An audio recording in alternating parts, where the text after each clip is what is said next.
Chapter 36. Part 2. Monday. "Sweetheart," Lyle sang up the stairwell, "are you ready yet?" He loved his daughter. Lyle would march through hell for her. He felt pity for anyone who even thought about hurting her. He stood by her regardless of the situation, and he loved her unconditionally. But, "Almost," Lisa sang back from the upstairs bathroom. If there was anyone in the world who could drive him to the loony bin, it was Lisa. The funeral services were scheduled to start at 10 o'clock. Lyle glared at his watch. It was 1:15. On his carefully considered list of things he despised, being late ranked in the top 5. He couldn't stand it. He could see it already. He would open up St. Peter's double doors, his daughter by his side. The entire town would be there. Father Frawley would stop in the middle of his sermon and give him that disapproving priestly glare. Every head would turn. The ushers would scramble to find him somewhere to sit. As big as Lyle was, that was no easy task. He felt the blush building up under his beard already. "Honey," Lyle sang, forcing a smile. "It's almost 10 till, darling." "I'm hurrying, Daddy," Lisa whined. The pout in her voice melted Lyle's anger. It always did. "My hair doesn't want to cooperate." Lyle thought, her hair. It's always her hair. I wonder if she knows how like her mother she is. Marjorie was the same way, too. The hair, the hair, the hair. That might explain why he felt so antsy. Lyle despised funerals. He grew to hate them when he buried his father. He sat in that same church, holding back his tears, fighting to stay strong, like he promised his father on his deathbed. Carl Gibbons was the strongest man in the world. He couldn't have asked for a better father. He was punchy and gritty, with a mouth like a truck driver and the soul of a saint. "Be strong, Lyle," Carl said. "You're my boy, and I'm friggin' proud of you." "I'm ready to go." "We all gotta go sometime." He went, just like that. Short and sweet. That strength kept Lyle on his feet when Marjorie died. Carl was with him through it all. He helped Mariana with Lisa every day until his cancer took him. Lisa was 4. She was the apple in his friggin' eye. Lyle wished his father had lived long enough to see Lisa grow up. Everyone in town thought he spoiled her. If Carl were still alive, Lisa would be driving a Lamborghini. She emerged from the bathroom at last. Lyle watched her, bug-eyed, as she descended the stairs. She wore a sleeveless black dress with her mother's pearls. Her blonde hair was tied up and back in a demure style. Lisa looked like a woman to Lyle for the very first time. She smiled sheepishly at his stare. She said nothing as her high heels clicked out the front door. Lyle grabbed hold of the railing to steady himself. He pulled a handkerchief out of his trousers and wiped the sweat from his forehead. "Today," he mumbled, "I feel old." "Coming, Daddy?" Lisa called from his Mustang. "Yes, darling, I'm coming." He locked the front door and got into the car. Lisa was quiet as they drove over to Route 41. Lyle understood why. She was still upset over the Mellon boy's death. Lyle didn't understand that. It wasn't like she mentioned Dan before. He was a co-worker. He wondered when Dan became more than that. Lyle didn't ask. Lisa kept her personal life private. There were rumors, but Lyle paid them no mind. No one yet grew balls big enough to say anything wrong about his little girl to him, so he left it alone. If she was screwing around, it wasn't his concern. Lisa was her own woman. They pulled to the stoplight at Route 41 and Wickett Avenue. Lyle rolled his eyes at the line of cars at St. Peter's. He saw the police turning people away from the parking lot. That meant the lot was full, and they would have to park on the street. Lyle revved his motor, expressing his irritation. Lisa put her hand on top of his on the shifter. She gave it a sympathetic squeeze. The light turned green. He pulled forward. At least the service hasn't started yet, Lyle thought. I don't need that today. They got to St. Peter's driveway. A uniformed cop motioned for them to wait. Lyle felt his color rising. It figured they would get held up more than they already were. On the opposite side of the street, a plethora of news vans and reporters waited like vultures. One of them, a young man wearing a Channel 3 t-shirt, moved toward the Mustang. Lyle shot him a glare that stopped him in his tracks. Okay, the reporter said, holding his hands up. He walked back to the group. This is going to be the hardest story we've ever covered. No one wants to talk about it. You can say that again, Nadia Gillis replied. She didn't have a single statement. It was making her mad. When Nadia got mad, she made things happen. If Lancaster wanted to screw with the public's right to know, she knew how to screw back. There was something rotten here. She could smell it. It wasn't just the lingering stench of burnt bodies either. There was a bigger story. Nadia didn't care whose life she had to rip apart. Somewhere there was a Pulitzer with her name on it. She was determined to get it. Nadia turned when she heard a rustle in the bushes to her left. A young boy stepped out into the road. He wore black slacks, a white shirt, and suspenders.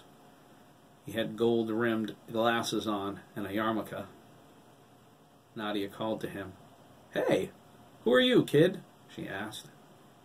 Herman Schwartz stopped brushing his pants off. He was dusty from walking the trails down from his house and cutting through the woods around Rainbow West.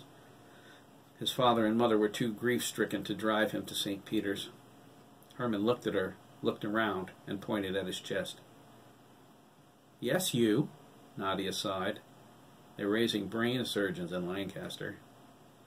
Herman walked over to her. He stood there with his hands politely behind his back. My name is Herman Schwartz, he said. Nadia began. Her face lit up. Your brother was one of the kids killed, right? Herman's face grew long and sad. He lowered his head and nodded. Is he being buried here? Nadia asked. Herman was instantly annoyed. He looked at her like she was an idiot. He poured into his yarmulke. Jewish? He asked, offended. My brother was buried in Hartford yesterday. It was a private ceremony. Not many Jews bury their family in Christian cemeteries, you know. He scowled. Too many plants. Nadia said. Funny. Herman walked toward the church. Wait, Nadia cried. How about an interview? Herman kept walking, vigorously shaking his head. Great, she snorted. Even the kids won't talk to me. Just ducky. Herman slipped into the church. He sat down in a metal folding chair in the very back row and waited. He intended to wait all day if necessary. He crossed his arms. Herman wanted answers. He wasn't leaving without them. Outside on the street, the officer finished moving the cars along and walked over to Lyle's window. Lyle scowled at him. There's a space reserved for you in the parking lot, Mr. Gibbons. The officer said politely. He nodded at Lisa, not seeing her at first. When his eyes finally registered her, he was struck silent. Lyle cleared his throat. Officer McMahon ignored him. Lisa pretended not to notice his stare. McMahon! Lyle bellowed, slapping his hand on the steering wheel. He got his name from his name tag. Whoa, McMahon cried. Yes, sir, he fumbled, blushing. Where's my spot? Lyle asked. It has your name on it, sir, McMahon replied. He straightened his uniform. Compliments of Virginia McKee. He pointed toward the driveway and waved them in. Lyle nodded, like he knew it all along. He smiled at what he saw up the street. Jerry Copeland was parking his green Escalade on the side of the road, about 50 yards past the entrance. McKee, huh? Lyle asked. He shook his head. That's one tough woman. Lisa nodded. Nice lady. Lyle pulled into the spot with his name. He recognized the Sturgess' Cherokee to his right. The minivan on his left belonged to the Gardners. Lyle knew every car in Lancaster. It was the personal side of his business. It made the customer feel special. He learned that from his father. He climbed out of the car and looked for Virginia's Camaro. It wasn't there. He knew where the McKee's Porsche was. It was in his scrapyard, way out back where the curious couldn't see it. Lyle snuck a peek in it yesterday. The cops left it near the front, so he moved it to the back. He didn't think he had seen so much blood in one place, not even in Afghanistan. I wonder where the McKees are, Lyle asked. They walked around the corner to the front doors. Lyle wrapped her arm inside his and looked down Route 41. She nudged her father and gestured with her chin toward Wickett Avenue. I think that's them now. Lyle followed her eyes to the road. Oh, bloody Jesus, he said. She doesn't do anything half-assed, does she? Nope, Lisa replied. You go, girl. It was a brand-new Cadillac stretch limousine. It moved gracefully through the intersection, its head and side lights shining. The limo eased into the half-circle drive in front of the church. Lyle held Lisa back. The driver parked and got out. Lyle opened the church doors. The driver walked with starched professionalism to the limousine's back door. He opened it and stood at attention, waiting for his passengers. Lyle watched them. Their movements were decidedly choreographed. Virginia's sending a message, Lyle thought. It says, don't mess with my family. The boys got out first, while the driver went to the trunk for Virginia's wheelchair. They wore smart black tuxedos and black chloroform shoes. Their hair was slicked neatly back. Each boy sported a pair of black Ray-Ban sunglasses. Lyle recognized all of them except one. He saw Chris, Dabney, Jeremy, Craig, Jack Jr., Derek, Doug, and Mickey, but he had no idea who the other kid was. They were spit-shine polish. They stood straight, their faces betraying no emotion. Chris and Dabney were holding hands. Jerry Copeland moved in behind Lyle. His eyes bulged at his former son and his boyfriend, his face red with anger. Then he sighed. Isn't that romantic? Young love. I always wondered if Dabney was gay. He was always such a sensitive boy. They make a cute couple. Dabney has a boyfriend? Diana asked. Yes, dear, her mother replied. Jerry glared at her. Lyle ignored them. Dabney looked right at his ex-father and then deliberately turned away. Good boy, Lyle thought. He nodded at Virginia. She's pulling them out of the woodwork. She isn't kidding about starting a home for boys. I wonder where she got this one. He looked at Adam curiously. Chris and Jeremy helped their mother out of the limousine and into her wheelchair. She wore a sharp black dress with a black hat and veil. Chris wheeled her past Lyle and Lisa without a word.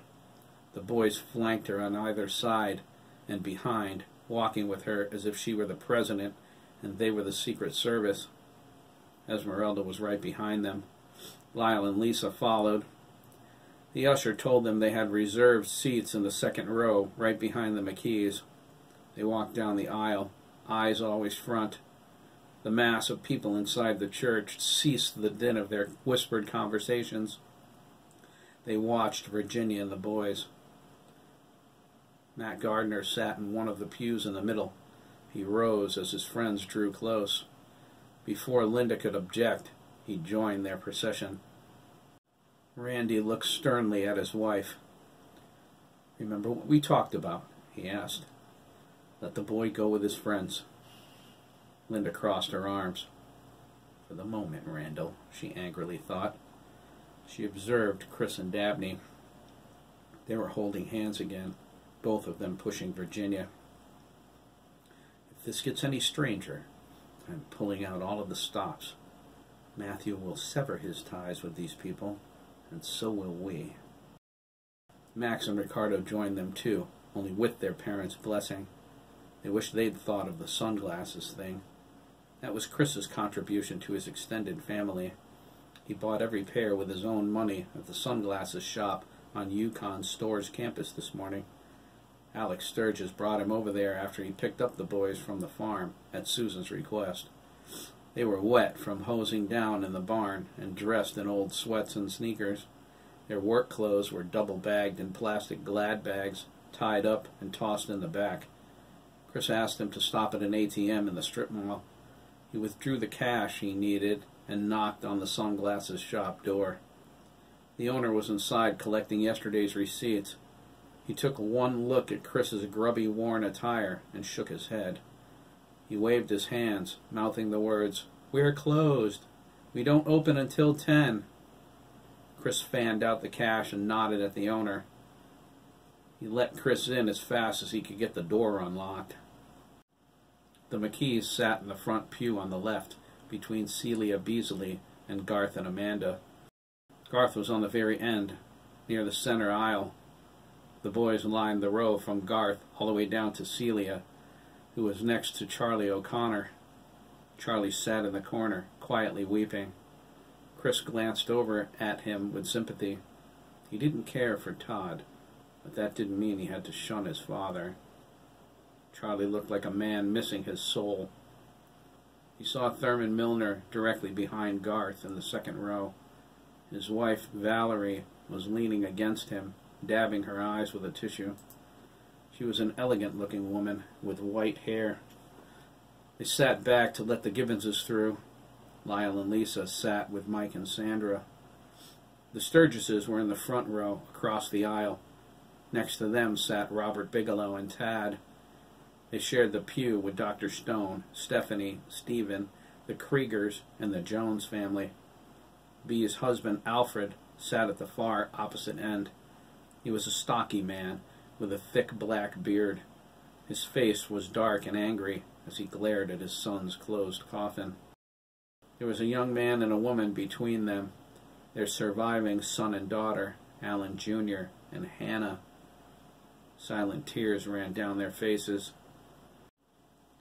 Esmeralda caught a lot of stares. She was wearing traditional gypsy attire. She ignored them as she ignored their disapproving thoughts and reflections on her and on Mickey's albinism. She was used to prejudice. Their thoughts reminded her of Germany during the war. She wondered if their views would change if they knew how similar they were to the Nazis. Virginia remained in the aisle next to her father-in-law. She held her hand. Virginia thought he needed the anchor as much as she did. Garth looked at her. He wouldn't show his emotions in public, but inside he was racked with grief. He would give anything to be the one lying in that coffin instead of Thomas. His son worked his whole life to become the man he was. Garth couldn't remember if he ever told him how proud he was. He vowed not to make the same mistake with his grandsons. Celia adjusted her hat. She came straight to the church after dropping Dougie off at the McKees. She was glad to get there. Dougie was lost and lonely when Derek chose to leave early. The light returned to his eyes quickly, though. Dougie dove into Virginia's arms as soon as he entered the Colonial. Celia was the first to arrive at St. Peter's. She quietly wept next to her daughter's steel-gray coffin. Cynthia looked beautiful in her favorite flowered summer dress. She took her seat when people started to arrive. She prayed her husband found Cynthia in heaven, and they were watching. When she saw the boys walk in, looking stiff and strong, she knew her husband and her daughter were smiling. This was the first service of the day. There would be another one in the afternoon, and an early evening ceremony for Hiram. Father Frawley didn't think burying Hiram alongside the children he murdered was a good idea. It would be a closed ceremony, just him and the burial crew, since there were no relatives. He wouldn't have his parishioners spitting on Hiram's casket as much as he wanted to let them. Of course, the ceremony would consist of him telling the crew, "Okay, boys, put him in the dirt." But the world didn't need to know that. Hiram wouldn't get absolution from him. Father Frawley hoped the Lord wouldn't be too harsh in his judgment, but he couldn't find the words to say over Hiram's grave other than, "Burn in hell, you bastard." He thought that was appropriate. There was always cremation and the toilet, or a few weeks' supply of sand for the parish cat's box. The father was confident Mr. Mitz, St. Peter's Siamese, wouldn't disapprove. Father Frawley forced the Underwoods, the Rollins family, relatives of Donald Berry, the Kellys, the Skinners, and the Kriegers, except for Joey, who would be buried with his fellow victims, to wait until the afternoon service. There was bad blood over that decision. Rumor had it Hiram molested Peter, Hugh, and the others when they were boys.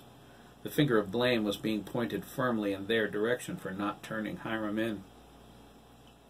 With the number of people in attendance, Father Frawley didn't want his service disrupted. He had a vision of violent chaos. He was determined to keep it out of his church. He told the families who objected, namely the Kriegers and the Rollins family, there were plenty of other churches in the area if they had a problem with his decision. He was quick to point out to Mrs. Rollins, she was the loudest, most threatening objector, that the media didn't know about Hiram's past associations. It would be a shame if a reporter overheard her objections and he was forced to explain everything to them. She glared at him from the next to the last row. Father Frawley thought, "Lord, thy will be done." The boys took their sunglasses off and slipped them into their inside jacket pockets. They tried not to look at Sandy. He was floating over his closed casket, incensed his mother had the gall to bury his parts in his 8th grade graduation suit. He hated that suit. It didn't fit him anymore. He thought when people walked by to pay their last respects, they would see through the closed casket and notice his pants were an inch above his shoes. It was bad enough the mortician put him back together with an erector set. Susan thought, when this is over, ghost or no ghost, I'm going to beat his behind. Sandy gruesomely stuck his head inside Ian's closed casket. He pulled it out quickly, looking shocked and whiter than he already was. He flew out the back wall of the church, retching. Stephen Stone stared at him the whole time, his mouth hanging open. Father Frawley was well into the service by the time Sandy recovered and returned. The McKees were in front of Thomas's coffin. It was open, but he was wearing a very high shirt to cover the stitches in his neck. Virginia was glad. She wanted to see him one last time. The Mellons, including Dan, interred for the second time, were next to him, followed by Sandy and Ian Sturgess, Sam Stone, Bobby Jones, Todd O'Connor, his stepmother Brandy, and Joey Krieger. Dabney looked fearfully at the coffins. Sam, Dan, Bobby, Todd, and Ian's were all closed, victims of Hiram's murderous insanity. He thought about how close he came to lying inside one of those boxes. He glared at his ex-father, seated 3 pews behind him with his ex-mother, his other siblings, and Tammy. Jerry sensed his glare and looked away. Dennis noticed the action. The look on his brother's face was so black with hate, he couldn't guess what transpired between them. Dabney turned to the front. He thought, "That's right, you slimeball. Look away. You know I know. You know I'll never forgive you." He gripped Chris's hand tighter. Chris returned an empathetic squeeze. The boys' bodies unearthed from the pasture were peeled off Wickett Avenue, were waiting for relatives to claim them.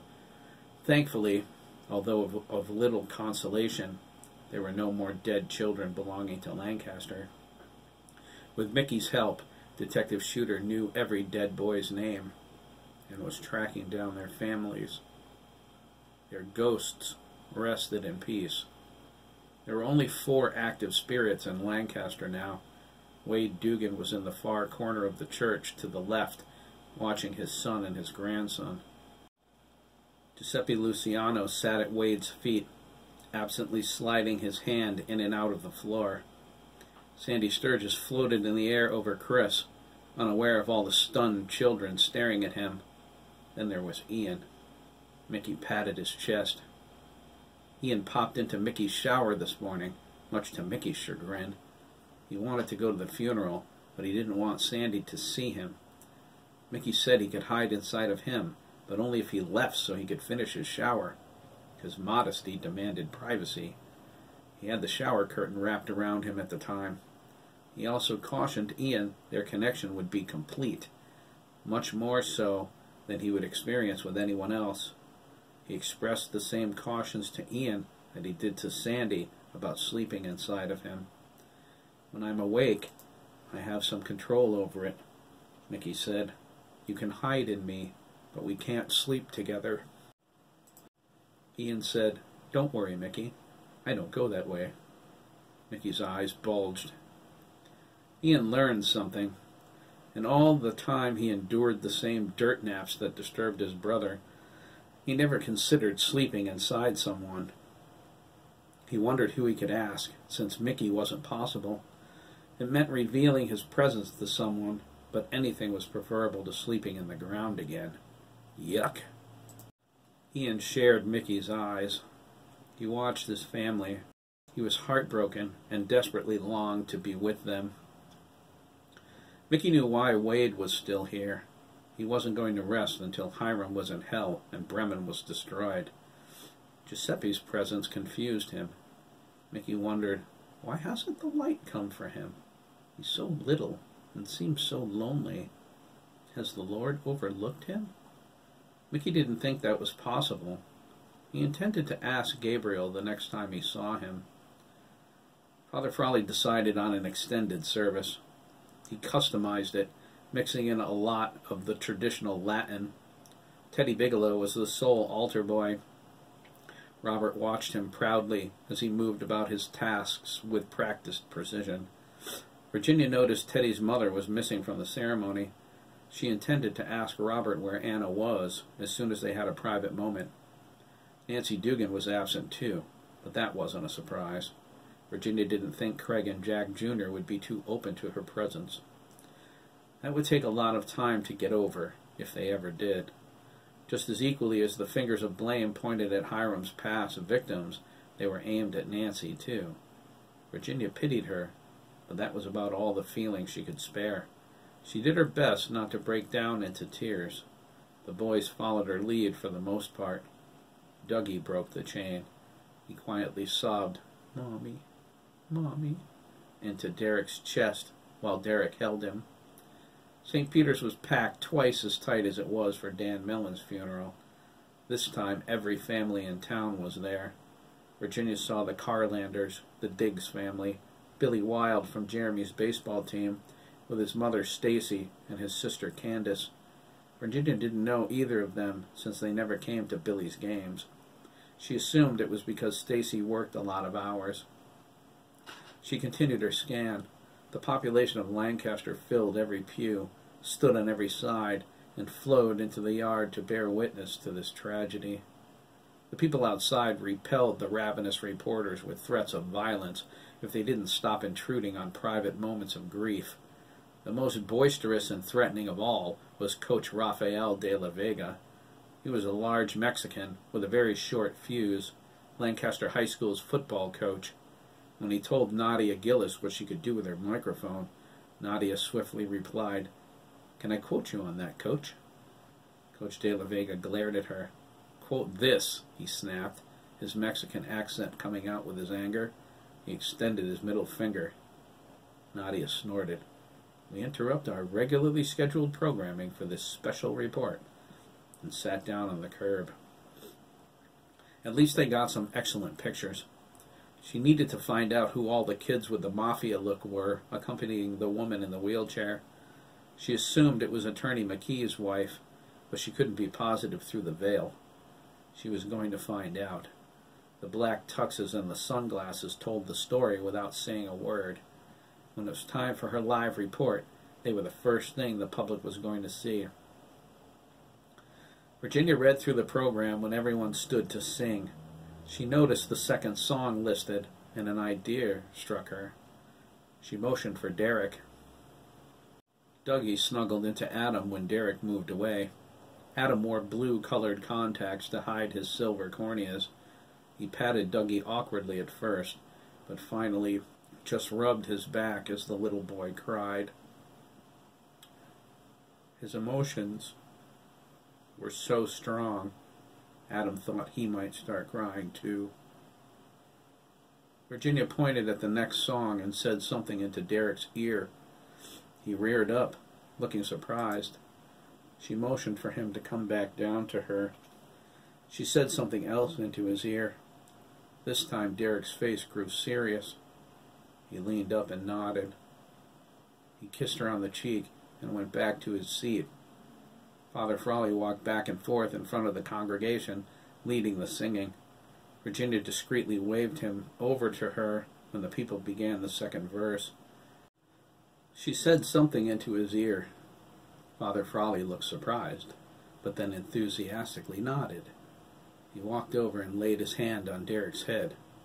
When Derek looked up, the priest smiled encouragingly. Father Frawley was back at his pulpit as the hymn ended. The congregation took their seats. The organist was about to start playing, since the next hymn was for the choir. She lifted her hands to hit the keys, but Father Frawley interrupted her by clearing his throat into the microphone. She was puzzled.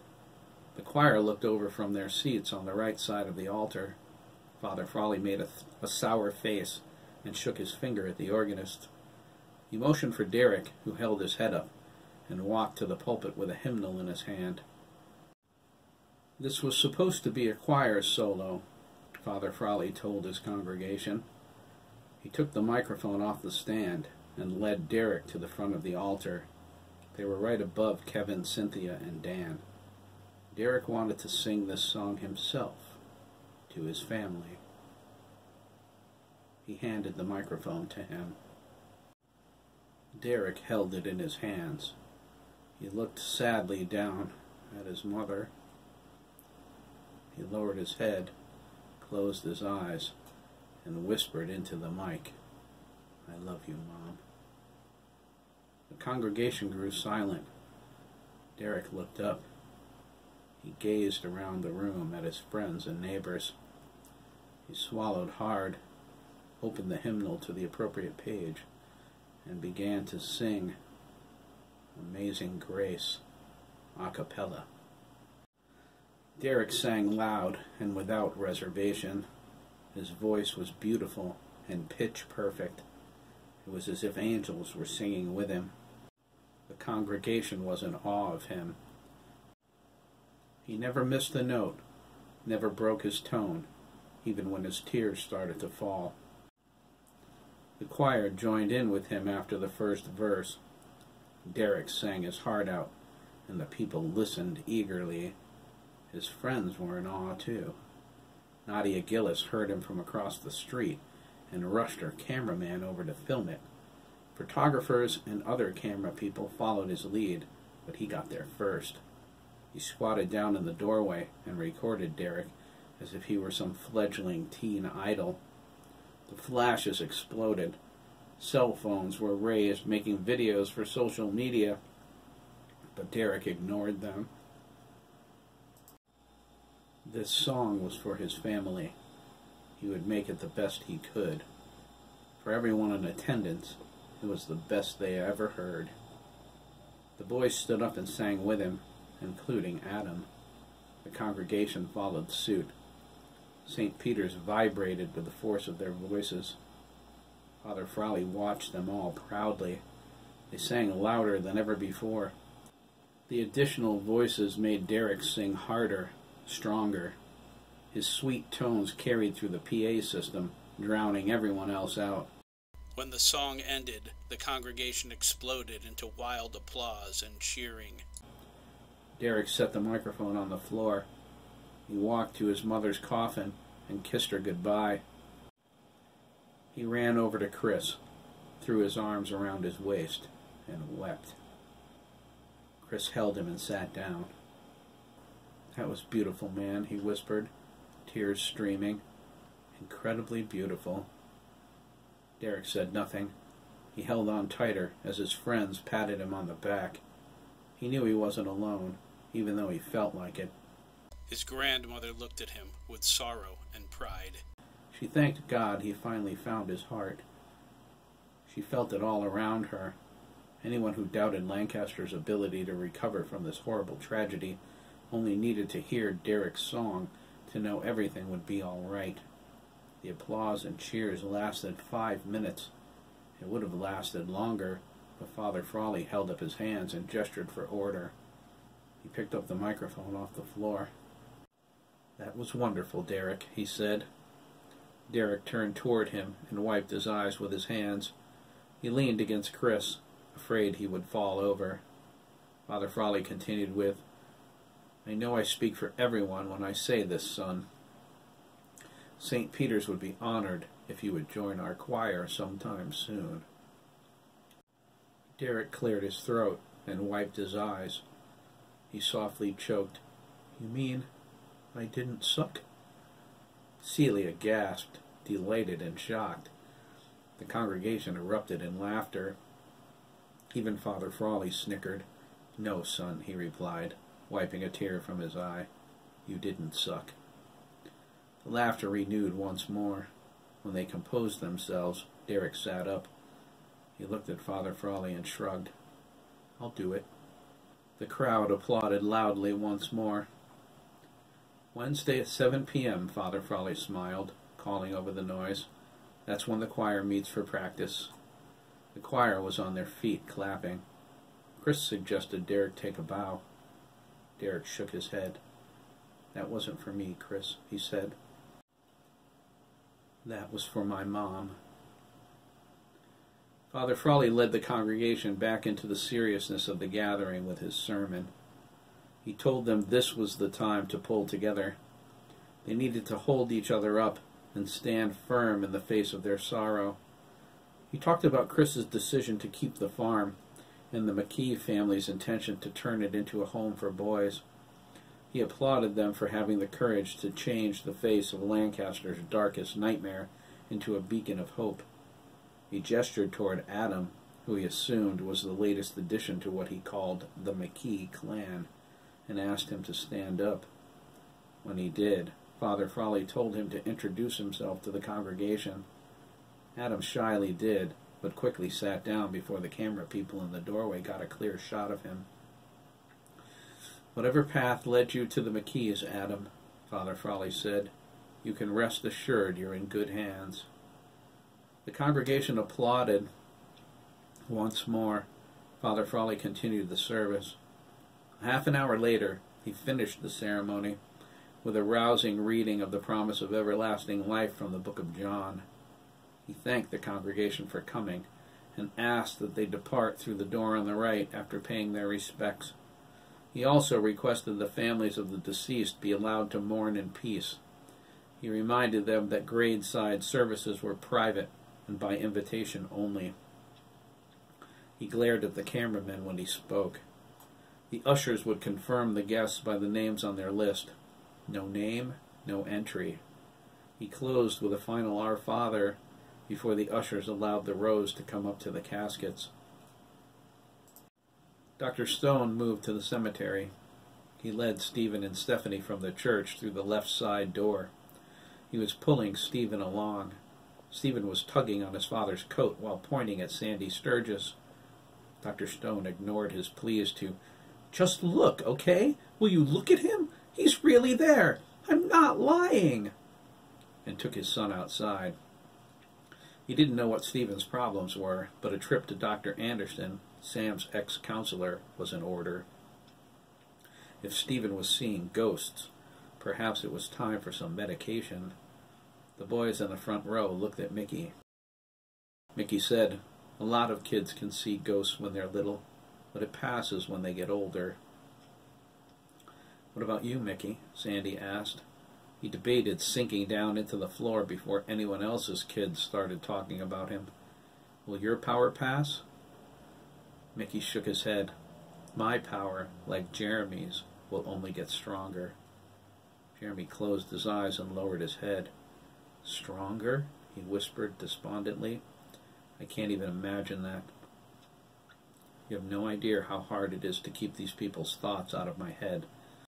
His brow furrowed with frustration. "Even concentrating as hard as I can, I still hear them, like they're all whispering to me. It's driving me crazy." "Me too," Craig agreed. It's deafening. "Keep your focus, Jeremy," Esmeralda cautioned. She looked down and noticed Chris and Dabney weren't the only ones holding hands. So were Jeremy and Craig. She wondered if they realized that. She said, "Like we worked on this morning. Picture a wall between you and them. If you concentrate hard enough, you can make the wall a reality." Jeremy nodded. He did his best. The hardest part was not getting lost in the maelstrom. Craig knew the feeling. They were drowning in it together. Virginia, her sons, Dabney, Adam, Jack Jr., and Craig, sat in the seats next to Thomas's coffin. Garth and Amanda flanked them on the other side. Matt joined his friends to his mother's chagrin. Linda glared at him from their pew. Matt ignored her.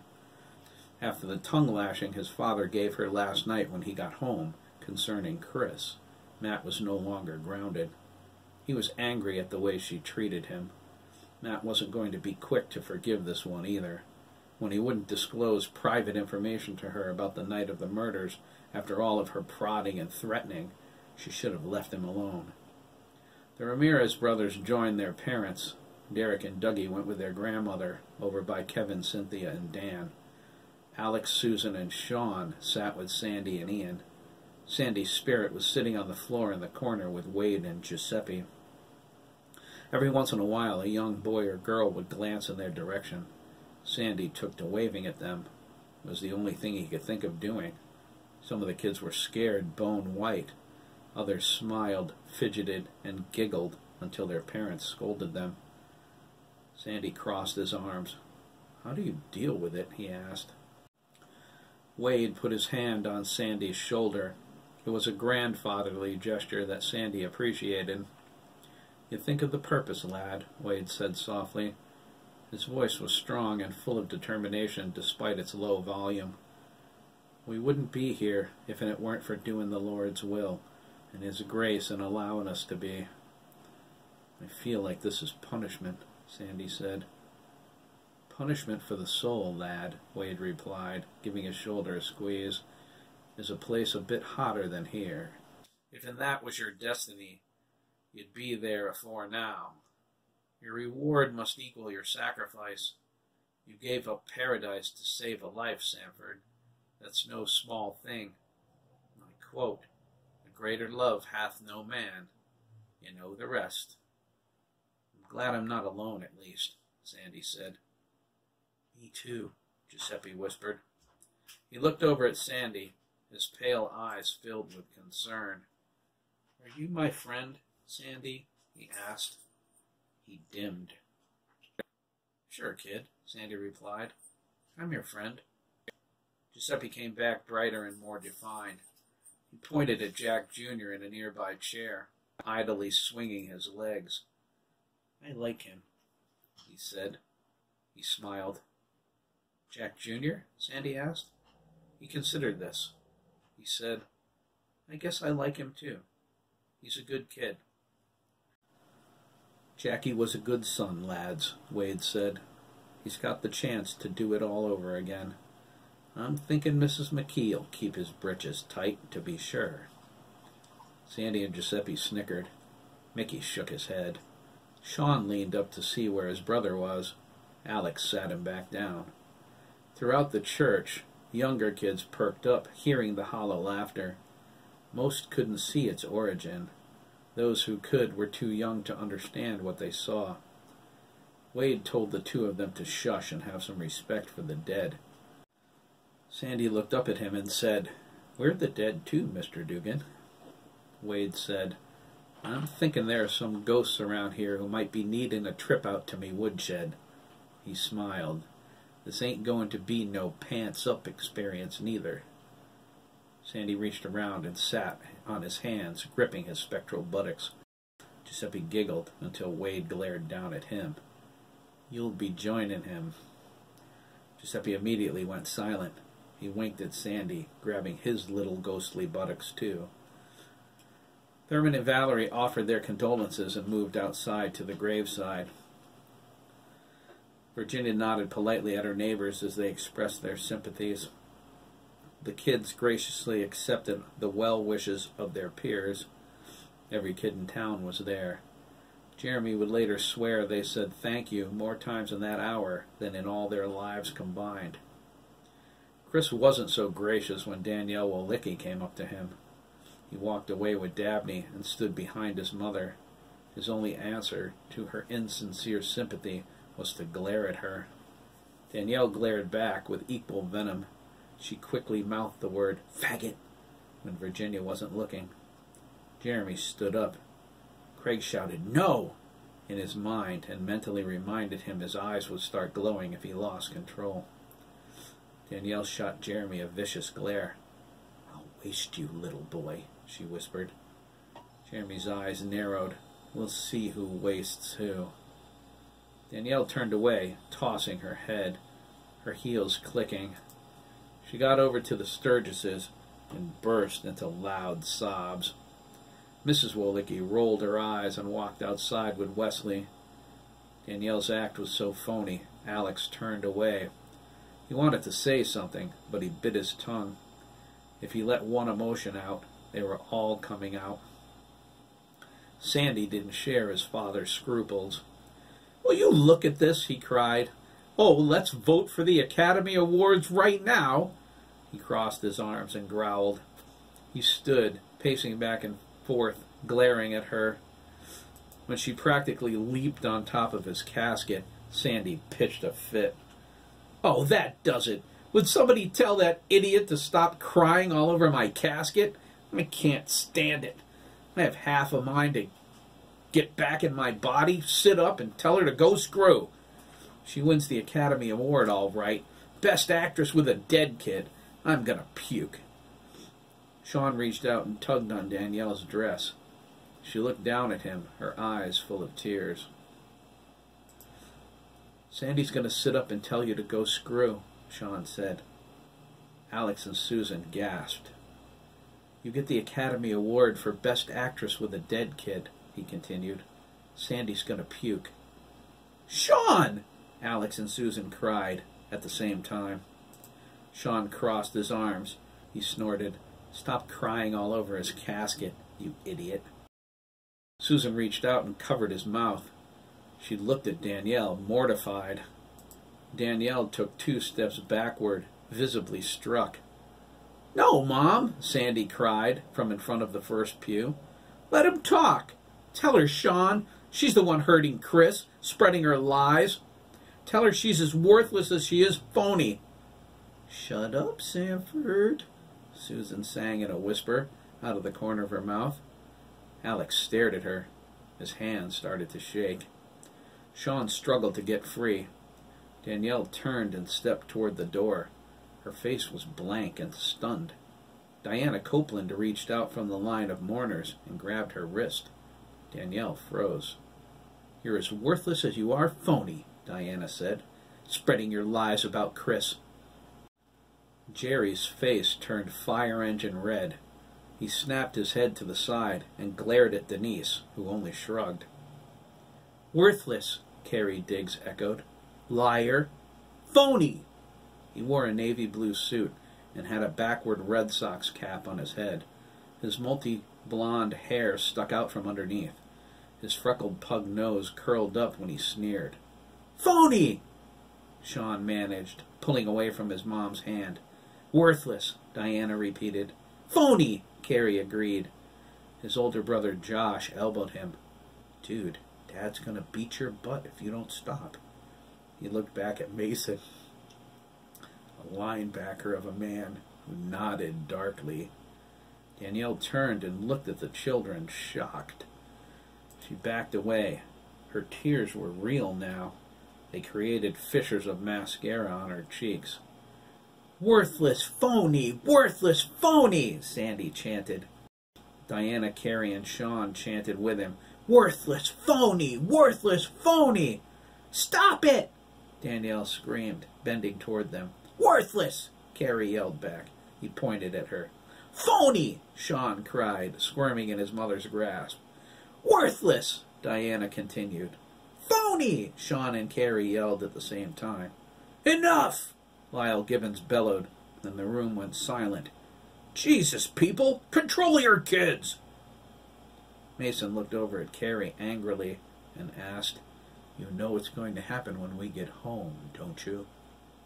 Carrie covered his backside with his left hand, protectively. He lowered his eyes. Jerry grabbed Diana by the arm and pulled her against his leg. Oh, Lord, he thought. When we get home, I'm going to whip this girl, I swear. His anger faded when he noticed Dabney's leering gaze. Danielle threw her hands over her face and ran out of the church. She barreled into her mother, who was waiting in the parking lot. Wesley was gone. He decided to walk home. Her mother ushered Danielle away, lighting a Virginia Slim's menthol as she strutted. I told you not to make a scene, girl, her mother puffed. You're acting like a common tramp. Danielle stared at her, wide-eyed and humiliated. Alex glared at Sean. What the hell was that all about, Sean Avery Sturgess? He hissed. Susan moved him protectively to her other side. Relax, Alex, she whispered. She looked at her husband sternly. I'll handle this. She turned to Sean with death in her gaze. She pressed her nose against his. Trust me. Alex nodded curtly. Humiliation burned in his cheeks. Sean gulped. He could feel her belt across his rear end already. He looked over at Sandy, pleading. Sandy slumped down on the floor. Oops, he whispered. Big oops, I'd say, lad, Wade agreed. Look on the bright side. Leastways, you won't be getting the arse-whipping these kids are going to get. Sandy peered over at his mother. She glared at him with the same look of death on her face that she gave Sean. Don't bet on it, he mumbled, looking down at his feet. You don't know my mother. She'll find a way. He looked up again. She was still glaring at him. She's going to kick my ass off the planet. Jerry strategically sent Denise over to the McKees. Tammy was about to follow, but Jerry thrust Diana in front of her. Tammy sighed and took the girl outside. She hoped to talk to Dabney, but she could see it would have to wait for another day. Denise extended her hand cordially to Virginia, who almost didn't take it. She decided to. She'd already won. There was no need to be petty. Besides, Dabney's mother didn't seem to be firing on all cylinders. Denise expressed her deepest sympathies, like she was supposed to do, and turned to Dabney. His expression was cold granite. You look handsome in a tuxedo, Denise remarked. You and your boyfriend make a wonderful couple. She shrugged and walked away when Dabney didn't respond.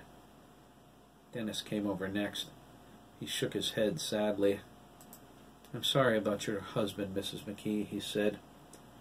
Earnestly, he shook Chris and Jeremy's hands. We appreciate that, Dennis, Virginia replied for her family. Dennis nodded. He turned to Dabney. Did you have to be so? He began. Are you coming to the meeting? Dabney interrupted. I'm coming, Dennis said. I have to go home, change, and get my car. He patted Dabney on the shoulder. We're doing your room tonight, too, right? Dabney said nothing at first. He glared at his ex-father. He nodded at Dennis and dismissed himself to the cemetery. Dennis went back to his family. The Copelands exited the church together, Dabney out the left door, his parents and brother out the right. "I'd better see if he's okay," Jack Jr. volunteered. He didn't like the look on Dabney's face. "I'll go with you," Adam offered, feeling like a fifth wheel. "Don't wander off," Virginia said. "Our schedule is tight." "We won't," they said. Matt groaned. "Geez, you guys have everyone doing it now." Jeremy sent a quick mental suggestion to Craig and Chris. "Who?" they asked. "Us?" "Knock it off," Virginia said. "Haven't we had enough drama?" The boys murmured. Jack Jr. and Adam found Dabney on the cemetery wall. He was upset. He hadn't realized how hard it was going to be sitting in the same room with his ex-father. Every nerve in his body screamed for him to grab Jerry by the neck and choke him. He said as much when they asked him if he was okay. As Dabney spoke, Adam found his feelings despairingly familiar. It reminded him of his hatred for Tom Granger, which almost made him a murderer. Jack Jr. was adamant he had to resist these feelings. Dabney needed to find a way to either forgive his father or disassociate with the man altogether. Adam and Dabney looked at him, surprised. "How can you disregard his feelings so easily, Jack Jr.?" Adam asked, concerned.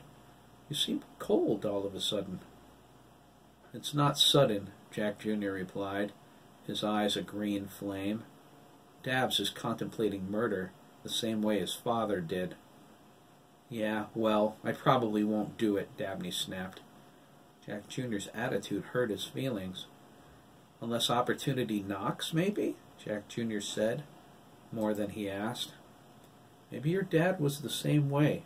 You ever think of that?" "If that's supposed to make me feel better," Dabney snapped, "it's not." Jack Jr. stepped forward and lightly slapped Dabney on the chest with the back of his hand. "It's supposed to make you think, Dabney," he said. He put his hands on his hips and shook his head. His gaze became far away as he looked around the gravesite. "You forget," he said. "Up until a few days ago, I was a grown man. Now, my son is older than me." He looked at Dabney seriously. "I was a soldier in the war in Afghanistan, Dabbs. Killing is not something I take lightly." His expression softened. "We were trained to kill, ordered to kill, and I killed without mercy. I could kill a man today if I had the right reason. You don't know what it's like to live with the capacity to commit murder, let alone do it. You don't know what it's like to have a man's blood on your conscience." He ran his hands through his thick red-brown hair. "You don't ever want to know either." Adam and Dabney glumly nodded their agreement. Jack Jr. turned, walking toward the church. "Come on, you guys," he said, without looking back. "We need to be together right now. Remember what Chris said when he gave us the sunglasses? United front?" Adam shook his head. "He was some soldier," he said, impressed. Wolf Boy 7 gave him an overview of Jack Jr.'s military records. "Jack Jr.?" Dabney asked. "Adam, Jack Jr. was one of the meanest bastards to ever walk the earth. There wasn't a guy in town who wasn't afraid of him." He smiled a little. "He beat the crap out of my dad not long ago. He took on a whole group of mill workers alone. He beat them all, too." "I know," Adam replied. "I was going through his military and police records. His military records paint a more flattering picture.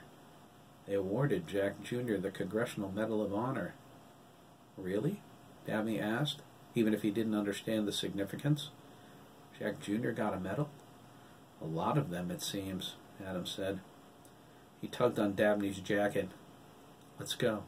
Jack Jr.'s right. We need to stick together. You should be standing by Chris." "You're right.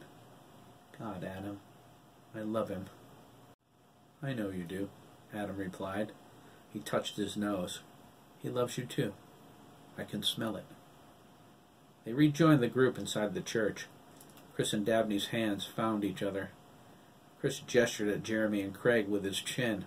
Dabney's mouth dropped open when he saw they were holding hands too. He wondered if it could possibly be for the same reason. Jeremy and Craig turned and looked at him. Jeremy rolled his eyes, but Craig winked at him. Dabney had no idea what that was supposed to mean. A woman older than the Hills was lauding Virginia. Dabney discreetly pointed at her. Chris whispered, "Claire Alberdine, one of my father's clients." "The hand soap queen?" Dabney asked. He remembered the TV commercial for Alberdine soap products. "The same," Chris replied. Claire leaned into her cane. She was a small woman, with thin white hair. She was hunched over from painful osteoporosis. She wore thick glasses, perched on the end of her nose. They were secured to her body by a gold chain wrapped around her neck. Her muscular driver, who looked more like a professional wrestler than a chauffeur, stood behind her with his arms crossed. She told Virginia she was there if the McKee family needed anything. Virginia assured her that Thomas had generously provided for them. Claire looked over her cane and scowled. "He better have," she said. "We talked about your family many times. I feel like I know you all. Christopher, Jeremy." She adjusted her position, tapping twice with the tip of her cane. "I mean it, young lady. Your husband was a kind soul who put up with an old woman's eccentricities. Thomas did more to keep me company than he did legal work for me. I haven't lost my faculties quite yet." She gingerly tapped on her temple. "I remember who my friends are." "Thomas spoke highly of you, too, Mrs. Alberdine," Virginia replied. "It's Claire," Claire corrected. "Spare me the hogwash.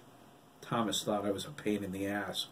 He used to complain to me how many baseball games he missed because of my calls." "He did?" Jeremy asked. "Ah, the baseball player," Claire nodded. "I recognize you from your picture." She chuckled. "Your father pulled it out every time I saw him." She coughed like a seasoned smoker. She caught her breath and continued, "He was proud of you, boy." "I'm at a loss," Jeremy said. "I always thought he forgot about me." "Never," Claire proclaimed. She pointed at Virginia and then at the other boys. "Are these the boys you've taken in?" "Everyone but Matt," Virginia replied. Claire glanced over. Matt raised his hand. "Fine boys," she muttered. "You play football, son?" She continued before Matt could answer. "A boy needs football. It builds character." She pointed at Virginia. "You make sure you let me know when your boys are playing. I'll be at every game. You can bet your bippy." "I will," Virginia assured her. Even if her boys didn't play football. She was restless, the same as the line behind Claire. She smiled. "God, this woman can gab. Reminds me of my mother." The old woman noticed her concerned glances.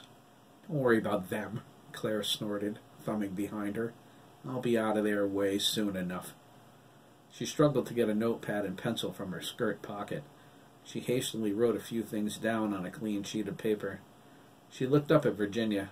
"This home you're going to open," she said, in her best business tone. "It's going to be non-profit, I assume." "Self-sufficient, actually," Virginia corrected. "It's a dairy farm." "Farming's good for boys," Claire nodded. "Builds character, like football." She slipped the pad and pencil back into her pocket. "Thurman will have a check for you in the morning." "A check?" Virginia asked. "For the home," Claire stated. She moved toward the door. Each step she took whispered her agony. "Can't have a home for boys without boy things, you know. Basketball court, swimming pool, that sort of stuff." "Mrs. Alberdine," Virginia protested. "We really don't—" "Claire," Claire corrected, more firmly this time. She didn't look back. "Take the check, Virginia. Make an old woman happy." She stopped and glanced back out of the corner of her eye. "Spend every dime and give Thurman the receipts. Charitable donations look good on my tax return." Her driver followed her out the door. The boys and Virginia exchanged surprised glances. "A basketball court?" Jeremy asked. "A pool?" Chris echoed. They shook their heads in amazement. Coach De La Vega stepped forward and shook their hands. "You heard the lady, McKee." The coach grinned at Jeremy. He knew all about Jeremy's pitching arm and wanted it for the JV football team. He wanted it for the freshman team last year, but Jeremy wasn't interested. Coach De La Vega decided it was better late than never. "Football practice begins in August, 2 weeks before school starts. I expect to see you out there. No excuses." He looked at Craig curiously. He reached out and squeezed his upper arm. He nodded. "You too, Dugan. No excuses." "What about me?" Matt asked. His mother gasped. "Be there, Gardner," Coach De La Vega snapped. "You're a wuss if you're not." "I will," Matt promised, looking at his mother. She shook her head adamantly. Matt smiled a mischievous smile. "You can count on it." "Good for you." He looked at the other boys. "Any more takers?" Max and Ricardo shrugged. "We will." Mariana cried, "Ay, Dios mío," from the line. "Would you mind?" Dabney whispered to Chris. "Of course not," Chris replied, nudging him. "I thought you hated sports." "Will you guys teach me?" Dabney asked. "I don't know anything about football." "Sure," Jeremy and Craig replied. "QB, McKee," the coach said. "Halfback for Dugan. Receiver for Copeland and Gardner. Ramirez brothers on the defensive line." "You got it, Coach," Max said. Coach De La Vega nodded, pleased. "We will kick some serious booty this year," he thought happily. He painted on a sympathetic face as he expressed his condolences to Virginia. "Thanks, Coach," Virginia said, shaking her head. She looked at the boys. "Football?" she asked. Jeremy shrugged. "Why not?" Craig put his hand on Jeremy's shoulder. "Yeah," he said. "Why not?" Virginia looked up at Coach De La Vega and said, "Looks like you've got yourself some players." "Fine, fine," he grinned. The coach left the church with his feet 2 inches above the floor. He was so thrilled about his new players, he forgot to pay his respects to the other families. The Kerouacs came up next. Jared and Mona walked over with JT and Keith. Their sons didn't look pleased, but neither of them was arguing. The look on their mother's face gave them pause. She expressed her sympathies. Her face became stern when she finished. She told Virginia they would not be coming to the meeting at Lyle's house. Her sons were involved in this nightmare as far as they were going to be. Virginia said she understood her position, but asked Mona to reconsider. Mona declined. "It's hard enough keeping these two in line." Her tone was irritated. "I don't need their heads filled up with fantasy and hero worship nonsense. Keith was grounded as it was. He had no business being out." "If JT doesn't mow the lawn today, he'll be joining his brother." "I'm sorry." Herman overheard everything Mona said, since he was next in line. He thought, "There's a meeting at Mr. Gibbons' house?" He frowned. He needed to go. He knew the answers he was looking for were there. He may not have gotten along with Henry all the time, but they were still brothers. Herman couldn't escape the feeling there was more going on than they knew. Why was Henry at Mike Dugan's house anyway? Herman wondered. He never said anything about it. That's very unlike him. What about all of those other people? Why won't Papa listen to me when I tell him something's not right? Herman silenced his thoughts when he noticed Jeremy looking at him. He paid his respects. He dutifully shook his classmates' hands. Chris, Max, and Ricardo shuddered in Herman's presence. They, along with Joey Krieger, saw Henry die. They expressed their sympathies regarding his brother. Ricardo still saw his armless body flopping around on Mike's back lawn. It scared the crap out of him. Herman accepted their condolences, but noticed he wasn't invited to join them or attend the meeting. He slipped out the right side door. He felt uncomfortable, and it wasn't just the coffins. Jeremy and Craig exchanged knowing glances. Keith interrupted them with a desperate thought message. "Jeremy?" "I'm here," Jeremy replied, covering his eyes. He laid his head on his thighs and covered it with his forearms. Craig moved in front of him, rubbing his back as if consoling him. "Dude, my mom wigged," Keith cried. "She had a total spaz when she found out we got involved with the cops and stuff. She won't let us come tonight. JT and I, we're scared, man. Milliken's still out there. Relax, Keith, Jeremy insisted. I have the passive mind link to you. If anything happens, we'll come running. Thank God, Keith exclaimed. He moved with his father to the Sturgesses. I was wigging, too.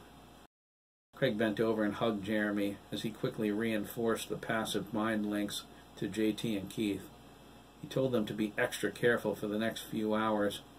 He would have to dim their links real low for a little while when it was time for the meeting, especially since JT and Keith would be around their parents. He didn't think the two of them walking around in a trance would go over very well. Keith said that was a fact. I'll fill you in when you go to bed, Jeremy thought at him. It'll be better if you're laying down somewhere anyway. Randy and Linda came up next. Linda put on her best concerned neighbor face, even though she was fuming about the football thing. No way in hell is he joining the football team over my dead body. She bit back hard on her anger. She told Virginia she thought it was wonderful what she was doing with the farm, even though that was a gigantic lie. She thought Virginia lost her marbles. All that death down there, living in that madman's house. Not going to the meeting and dragging Matt home tap-danced on the tip of her tongue after hearing what Mona said, but her husband and son were ganging up on her. Now that Chris and Dabney's apparent relationship confirmed Danielle's rumors about Chris being gay, and the terror she felt driving to the hospital to pick up Matt after the night of the murders, she wanted to get her son as far away from the McKees as possible. The only reason she was going to this meeting was because she wanted the truth. She would decide her next course of action afterward. If Randy and Matt wanted a fight, so be it. She hugged Virginia, but she glared at Matt. His hand rested on Chris's shoulder. He answered her glare with a defiant one of his own. That little bastard is daring me to say something, Linda angrily thought. I have half a mind to take him up on it. Come, Matthew, she said, her voice dripping honey. We should pay our respects to everyone. Matt shook his head. I'm not leaving Chris. Linda felt the heat rising in her neck. Look here, she began. Randy took her by the arm. His grip was surprisingly firm. He led his wife down the line of families, said what they had to say, and went back toward the left door. We'll see you outside, Matt, Randy said. He smiled at his wife. It was a forced smile. I'm going to Lyle with the McKees after the graveside ceremony, Matt said. Randy nodded. You have a change of clothes? I put a bag in the back of the minivan last night. Linda opened her mouth to object, but he led her to the door so abruptly she didn't have time to form a word. She wondered, exactly when did I lose control of my family? Who's the new kid? Ricardo whispered, hugging Jeremy. He looked at Adam. Adam Fields, Jeremy replied. We'll tell you later. Adam sniffed Ricardo, who glared at him. Adam caught it and offered, Sorry, Old Spice, right? Ricardo nodded suspiciously. You smell good. Ricardo glared at Jeremy. Is he gay, too? He demanded. Jeremy shrugged. I don't have a clue. Ricardo walked over to Adam. He poked him in the chest. He winced painfully and pulled his finger back. It felt like poking a piece of steel. He wasn't far off with that comparison. Adam's chest armor covered his rib cage and breastbone. It was bulletproof. Ricardo recovered quickly. Look, man, he warned, keeping his voice low as to not disturb Father Frawley. I came to terms with Chris being gay, okay? He's my closest friend. I even accepted his relationship with Copeland. You just make sure you understand. I am not gay. Shucks, Adam replied, snapping his fingers. His tone was full of sarcasm that Ricardo completely missed. Here I thought I found the man of my dreams. Ooh! Ricardo cried, clenching his fists. Ricardo! Mariana snapped. She pointed angrily at the floor. He walked over to her, his head hung down. She gave him a quiet tongue lashing in Spanish. Ricardo replied, Yes, Mama. No, Mama. Yes, Mama. Jack Jr. looked at Adam with a wry grin on his face. Was sarcasm a course you had at the complex, he asked. You're awfully good at it. Adam shook his head. No, but Spanish was. He gestured toward Mariana. Something about respect for the dead. You should be ashamed. Don't be so critical. Chris can have a boyfriend if he wants. Adam sighed. She's defending my right to be gay. Wonderful. Is everyone around here that gullible? Not gullible, Adam, Jeremy said. We trust each other, so we believe each other. Ricardo isn't very good with sarcasm. You just opened a huge can of worms. So I see. Ricardo glared at him while his mother lashed on. Chris said, oh well, you asked for it. Mike and Sandra stayed with Jack Jr. and Craig until the crowd exhausted itself. They wanted the boys to know they still had a place with them, regardless of who had custody. Sandra informed them that Mike ordered a set of bunk beds for Craig's bedroom and made room for Jack Jr. to bring over some things. Jack Jr. was thankful, but he told them there wasn't anything to bring. He mentioned the McKees gave him some old clothes. Sandra insisted on taking him shopping next week. Jack Jr. was surprised. He and Sandra crossed swords many times. He said as much. Sandra assured him everything was different now. Craig promised he would visit, but he seemed discouraged by the thought. Mike told him Jeremy was equally welcome whenever he came. That put the color back in his cheeks. Mike asked Jack Jr. about the house on Gator Road.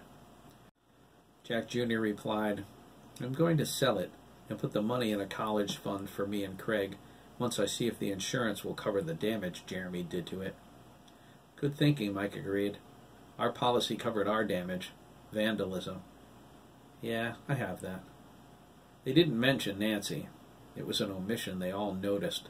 Sandra tried to contact her about the funeral, but Nancy didn't answer the phone. Mickey moved discreetly to the front pew. He pretended to be bored, but was having a word with Wade out of the corner of his mouth. You'll be at the meeting? Mickey asked. Aye, lad, Wade replied. I'll be there. Me too, Giuseppe insisted. Sandy nodded. He was still brooding over Danielle. Do you want them to be able to see you? Mickey asked, nodding to the rest of the Dugans. I can arrange it, if you like. Wade looked at his sons, his daughter-in-law, and his grandson with a long, sad stare.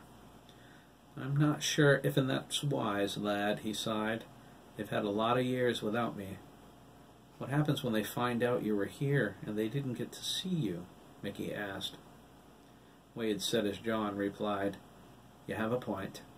Ask Jackie what he thinks of the whole thing. I'll trust his judgment. Mickey nodded. Fair enough. But later. It looks like we're ready to go outside. He reached into his jacket and pulled out his sunglasses. He slipped them on and rejoined the group. He decided being one of the cool kids was actually pretty cool. The boys spotted Mickey and followed his lead, slipping their sunglasses on too. The McKees said goodbye to Thomas. Chris and Jeremy broke down when they felt their father's cold skin, smelled the pungent scent of formaldehyde when they kissed his cheek. They knew it was the last time they would ever see his face. It was the hardest moment of their lives. Derek and Dougie were no different. They shed uncontrolled tears over their father and mother. Dougie wept for Dan, too. Derek was too locked in the memory of his walking corpse to go near that casket. Alex Sturgess mourned openly now. The finality of it all descended on him. He held onto Sandy's casket, weeping, my boy, until Susan pulled him away. Sandy felt his heart break. He considered appearing to his father, but Susan looked at him sadly. She knew this was coming. She knew what Sandy would do. He's not ready, her mouth said silently. You'll only hurt him more. Sandy didn't know how that was possible. His and Ian's loss busted his father up so badly. How could it be worse? He reluctantly did as she asked, but he didn't know how much longer he would be able to obey her. They went to the waiting area while the representatives from the funeral home moved the caskets to the cemetery. Matt was glad they were there. No one asked him to carry any coffins this time. He didn't like being a pallbearer for Dan. He was glad no one needed him to do it again. There were refreshments available in the waiting area, which was squared off by a red velvet rope. No one except Derek ate. He liked crumb cake. The boys had coffee while he munched it down. Linda sent Matt a gaze of razor blades when she saw him with a cup. Matt drank it in one gulp and smacked his lips. Randy thought, "You're not going to be satisfied until you start World War III, are you, Matt?" Linda thought, "Go ahead, keep pushing me. It's not going to be long before I crack the whip. You'll get back in line, oh son of mine. This much I promise you." The shooters joined the adults discussing Virginia and Chris's plans for the farm. Graham, with Josh and Carrie Diggs, joined the boys by the refreshment table. Josh poured coffee. Carrie tried to, but Josh wouldn't let him. "You know Dad won't let you have coffee, Carrie." Carrie pouted. Josh gave him some of his. Josh was taller than Jeremy, even though he was a year younger. His hair was light blonde, and he had soft brown eyes. He was almost as skinny as Jason Carlander, but defined like he worked out. Josh asked them about the baseball team. He wanted to play in the older league. The little league wasn't much of a challenge anymore. Josh was sure he could handle it in Babe Ruth. He was excellent at shortstop. Derek insisted he played short. He suggested Josh try out for second base if he was old enough. Josh said he would be 13 in a month. Jeremy told him to talk to Coach Gardner. He understood younger kids playing in the senior leagues wasn't a problem. The older kids just weren't allowed to play down. Jeremy watched Ian's casket carried out of the church. Derek was right. They would need a second baseman next season. He felt a chill go down his spine. He mentioned the championship game. Matt told him his dad found out they were forced to forfeit for leaving the field.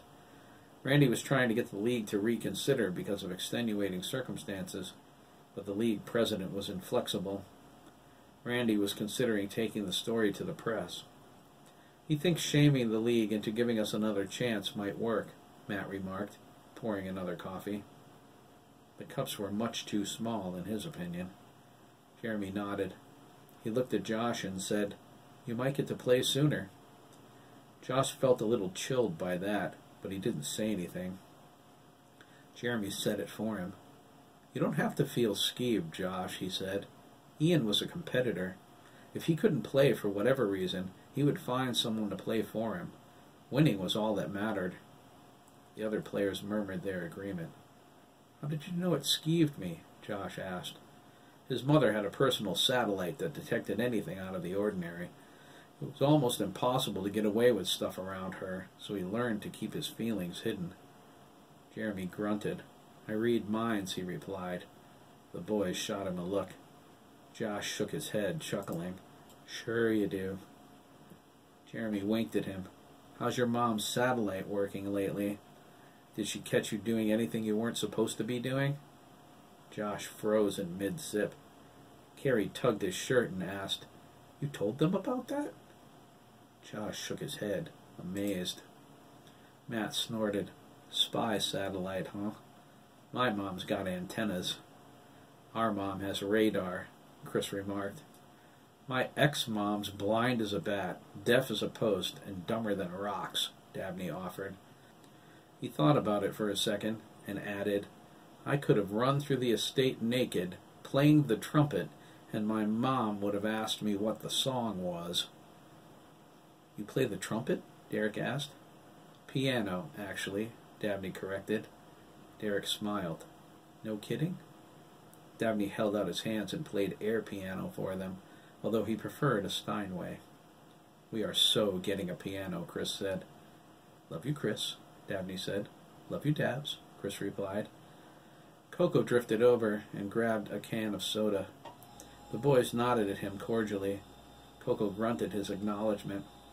He was about to ask about baseball since he'd been listening to them. but he walked away instead.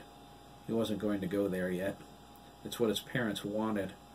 Coco wasn't prepared to give them that much until they proved they cared about him. He wasn't convinced. At least they weren't making him go to that stupid meeting. Graham tried to push him into it, but Coco refused. If Graham wanted him there, it was all the more reason not to go. Coco had other plans. He was determined to find out who was smoking pot up on that hill. He was sure he would find his first Lancaster friend. He couldn't wait for the funeral to be over. He wandered through the cemetery while he waited, gruesomely looking for kids who died around his age. He did that sometimes as a reminder of his mortality. Coco didn't care much about that either. Connie offered to help Virginia establish an official foster home. Her experience with social services was extensive thanks to her sons. She knew how to apply for the licenses. Mason Diggs promised to finish a floor plan for the Victorian in the next few days. Virginia told him she had some ideas of her own to share where it concerned the grounds. Chris had input as well regarding his apartment. There was the round room to consider too. Jeremy insisted it belonged to him and Craig. She needed to make sure it was livable. For some reason, they overlooked gutting it. She intended to deal with that tomorrow. Father Frawley called them over. The caskets were in place. They walked together, even Coco, to Graham's surprise. He almost said something sarcastic, but changed his mind. Coco was unusually quiet today. Graham decided not to get the ball rolling. His parents needed a day off from his antics. The burial climaxed the afternoon. They began with Thomas and moved to each site until they interred all of their loved ones. It was an emotional time of shared tears and burning loss that affected even Adam. He left the cemetery with his hand over his right eye. He cried his contact lens out. He got it back in just in time to get his sunglasses on. Nadia Gillis and her cameraman trained the lens on him the moment they were out front. Virginia told her they had no comment. Nadia begged for a statement, but they blew her off.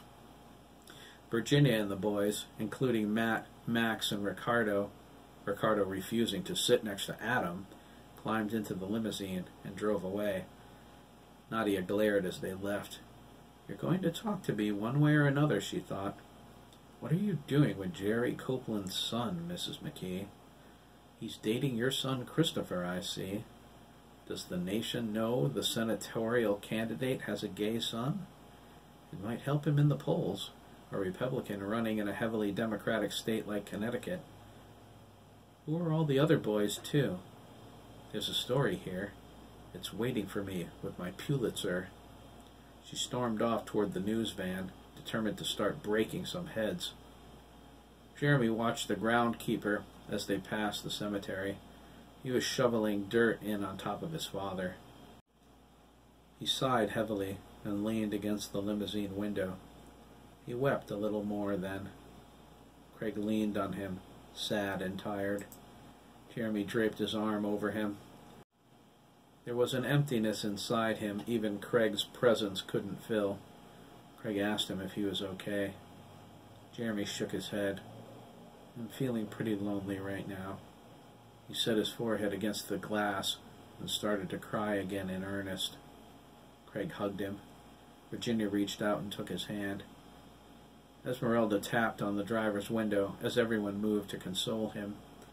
"Stop at the store," she whispered when he rolled it down. "I need to get some balloons." The limousine moved along quickly.